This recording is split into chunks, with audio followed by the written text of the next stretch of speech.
Pemirsa, seorang juragan Presiden Prabowo Subianto menyatakan komoditas kelapa sawit Indonesia merupakan sumber daya alam yang sangat strategis.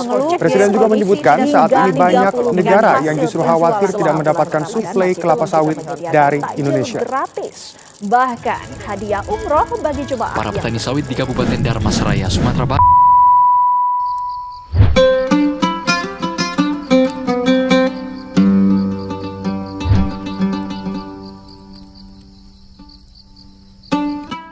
Kelapa sawit, komoditas strategis Indonesia.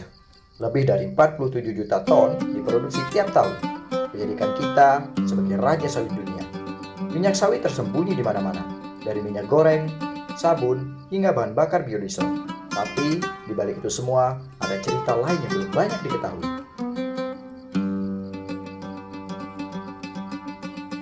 Data dari Kementerian Pertanian dan Gapki menyebutkan, Indonesia memiliki lebih dari 14 juta hektar kebun sawit, menyumbang hampir 60% pasar dunia. Pada tahun 2024, ekspor sawit menghasilkan devisa lebih dari 30 miliar US dollar. Tapi, ekspansi pesat ini juga menyisakan dampak lingkungan dan sosial yang serius.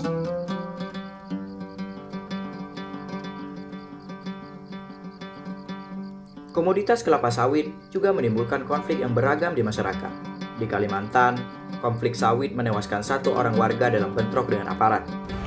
Ledakan tersebut diduga keluar dari senjata gas air mata milik polisi. Dalam peristiwa ini, dilaporkan satu pengunjuk rasa bernama Ginjik tewas akibat luka tembakan di dada. Sementara satu korban lainnya, Hupik, kritis dengan luka tembakan di pinggang. Di Papua, masyarakat Auyu menggugat ekspansi sawit seluas 36.000 hektar yang mengancam hutan adat mereka.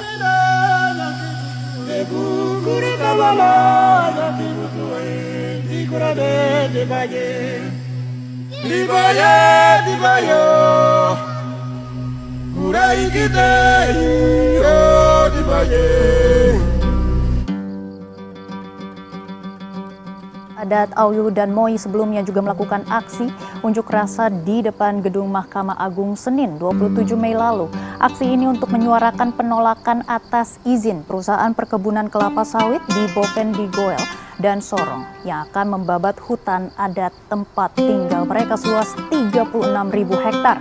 Isu-isu ini memunculkan pertanyaan, apakah sawit masih layak untuk dijalankan atau tidak?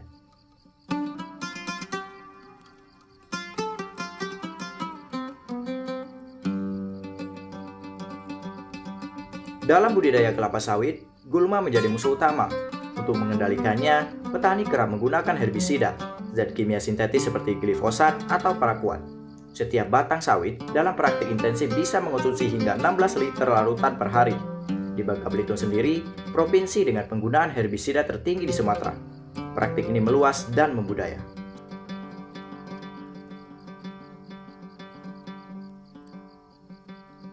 Sayangnya, penggunaan berlebihan menurunkan kesuburan tanah, merusak ekosistem mikroba, dan mencemari air tanah. Paparan jangka panjang herbisida juga berdampak pada kesehatan petani, iritasi kulit, gangguan saraf, bahkan risiko kanker.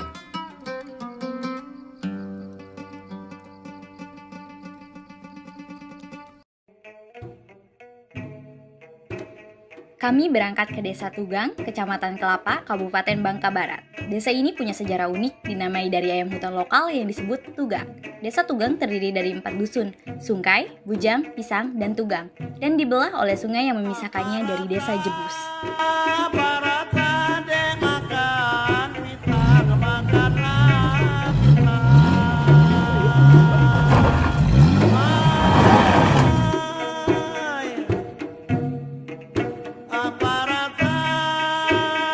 Kami sedang berada di hutan. Tolong, kami tersesat. Terkait kendala Tersesatnya kami. tipu. Ditinggal, gila.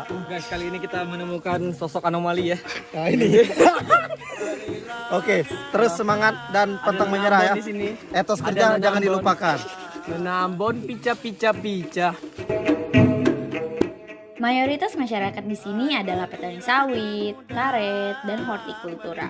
Desa ini juga dikelilingi beberapa perusahaan sawit besar, tapi kami datang bukan hanya untuk melihat sawit, kami datang untuk bertemu seorang petani yang bisa dikatakan sebagai contoh petani modern, yaitu Bapak Wali Hamdan. Asli Pangkal Pinang, tenaga ahli Kementerian Desa, pernah bekerja di Belitung. Kini kembali ke desa untuk memperkenalkan teknologi teknologi pertanian baru, yaitu teknologi nano. Gimana? Janu apa ya? Hah? Janu apa ya, Dada? Ini karena kurang air. Beda kan? Agak manis. Biasanya pahit, bener. Nih, manis.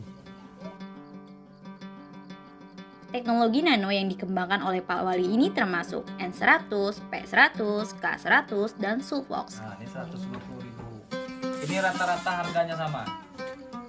Ini semuanya sama nih, yang botol-botol ini harganya sama. Bisa dipraktek nanti. Sulfox dicampur dengan DGW. Pasti kaget kalian. Panik-patan. Nah, kan? Kaget kan? Allah Akbar. Hah? Pernah lihat pupuk macam nih? Berdasarkan jurnal ilmiah, nanofertilizer adalah partikel mikronutrien N, P, K, Fe, Mn yang terkandung atau dilapisi dalam nanopartikel seperti logam, oksida logam, atau polimer misalnya chitosan. Teknologi nano ini memiliki mekanisme kerja dan manfaat seperti penyerapan efisien, pengendalian pelepasan nutrisi, meningkatkan aktivitas mikrobiom, produktivitas lebih tinggi, dan dosis hemat, ketahanan terhadap stres. Selain NPK Nano, teknologi lain yang digunakan adalah Sulfox. Ini adalah antioksidan cair yang memperkuat daya tahan tanaman. Untuk sawit, kopi, tebu, dan kentang, cukup larutkan 20 ml ke 20 liter air dan semprotkan tiap 7 hari. Cara ini membantu melawan penyakit akibat bakteri, jamur, dan virus. Liter kalau sekali itu apa? Liter setengah. Batang sawit. Batang sawit. Jadi satu drum itu untuk 130 batang atau sehektar.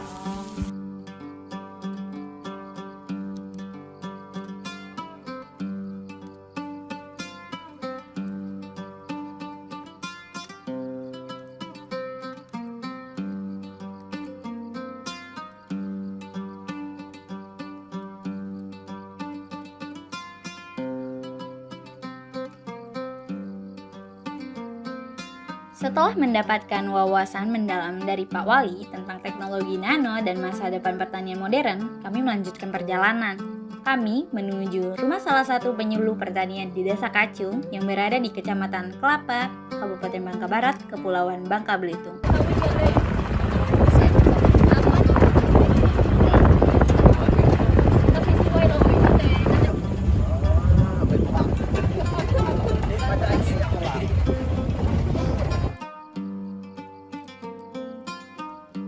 Guys, jadi kegiatan kita hari ini tuh yang pertama kita tadi udah berkunjung di perkebunan kelapa sawit punya Pak Wali. Nah, dan sekarang kita sudah menemukan nih permasalahan yang ada di perkebunan Pak Wali itu. Nah, sekarang kita akan mewawancarai penyuluh pertanian yaitu Bapak Ical terkait bagaimana sih solusi penyuluh untuk permasalahan tersebut. Stay tune ya guys ya. Kami menemui Bapak Ical, seorang penyuluh pertanian di sana. Kami melakukan sharing informasi dan tanya jawab seputar komoditi pertanian, terutama kelapa sawit. Pak Ical menjelaskan bahwa penyuluh pertanian memiliki peran penting dalam menjembatani pengetahuan antara petani tradisional dan teknologi baru. Beliau mengatakan bahwa menjadi penyuluh itu bukan cuma tentang ilmu, tapi juga bagaimana mendampingi petani, meyakinkan mereka, membangun kepercayaan, dan menjaga semangat. Apalagi banyak petani yang sudah bertahun-tahun hanya mengetahui metode konvensional. Pak Ical juga menjelaskan bahwa teknologi nano yang dibawa oleh Pak Wali ini kemungkinan sulit diterapkan karena mindset petani yang masih sulit menerima teknologi baru. Maka dari itu peran penyuluh diperlukan sebagai penyampai informasi yang jelas bagi petani. Desa jadi program.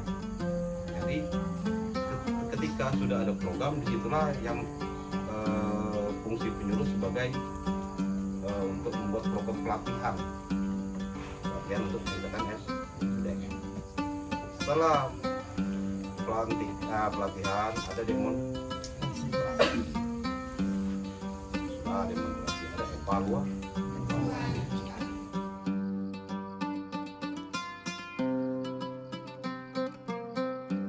Menjelang malam, kami melanjutkan perjalanan ke musola milik Pak Wali untuk melakukan pertemuan dengan Pak Yadi, mantan Kepala Desa Tugang.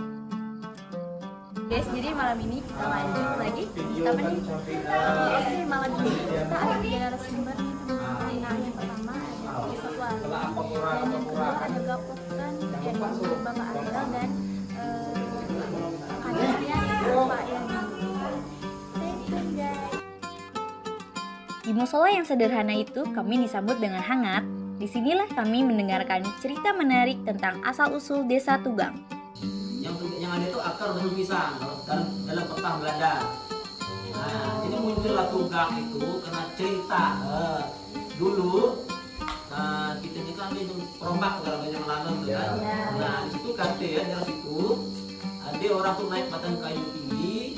Ada nengok perampok tuh atau lanun tuh dengan motong kayu, bahasa kalau nanti kan motong kayu. Nah, ini Tugang.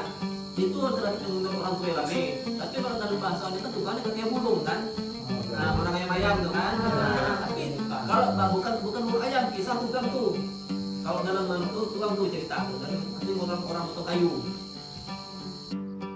Versi ini tentu berbeda dengan data yang kami temukan dari profil resmi desa yang ditulis di situs pemerintah Republik Indonesia, yang menyebut bahwa nama Tugang berasal dari nama ayam hutan lokal yang disebut Tugang dalam bahasa daerah. Perbedaan ini justru menjadi warna tersendiri dari kearifan lokal yang hidup di masyarakat. Nama desa bukan hanya label administratif, tapi bagian dari ingatan kolektif yang diwariskan lewat cerita, lisan, dan pengalaman hidup penduduknya.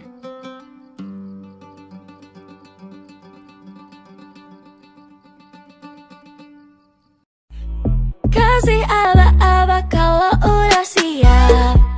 Ku coba melihat tapi masih gelap. Kamu paling bright, gak apa-apa lebay. Yeah, aku mau tes, dia mau aku atau mau cash. But you know that I'm the best. Udah pintar ku gak usah les. Dia suka baju hitamku, cara kemoku. Kalau kurang asik kita putar lagu. Lagu siapa ya? Lagu aku. Kalau duet ya sama kamu.